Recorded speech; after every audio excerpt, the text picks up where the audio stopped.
আগামী ৯ মার্চ অনুষ্ঠিতব্য ফটিকছড়ির নানপুর ইউনিয়ন পরিষদ নির্বাচনে চেয়ারম্যান প্রার্থী ফটিকছড়ি উপজেলা আওয়ামী লীগের সদস্য নুরুন নবী রোশন মনোনয়নপত্র দাখিল করেছেন।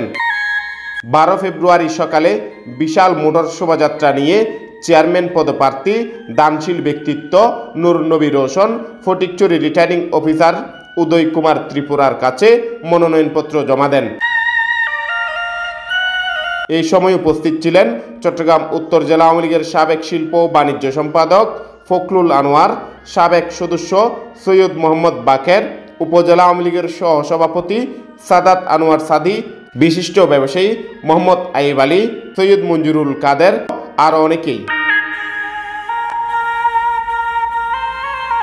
চেয়ারম্যান প্রার্থী নুরুন নবী রোশন নানপুর ডালকাটা নিজের গ্রাম থেকে বিশাল গাড়িবহর নিয়ে নাজিরহাট জঙ্কার মোড় হয়ে উপজেলা সদর ঘুরে ফটিকছড়ি নির্বাচন কর্মকর্তা ও রিটার্নিং অফিসারের কার্যালয়ে মনোনয়নপত্র জমা দেন।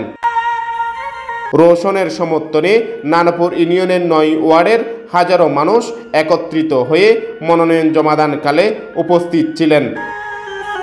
পরে সাংবাদিকদের প্রতিক্রিয়া জানাতে গিয়ে প্রার্থী নুরুন নবী রোশন বলেন, আমরা আজকে নানুরবাসীকে একসাথে নিয়ে মুরব্বীদেরকে সকল শ্রেণীর মানুষ নানুরবাসীকে একসাথে নিয়ে আজকে নমিশন জমা দিয়েছি।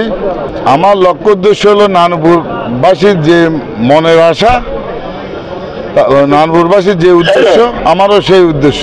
মডার্ন নানুরকে একটা মডেল আধুনিক হিসেবে ফটিকছড়ির মধ্যে একটা বাসা ইউনিয়ন হিসেবে প্রতিষ্ঠিত করব।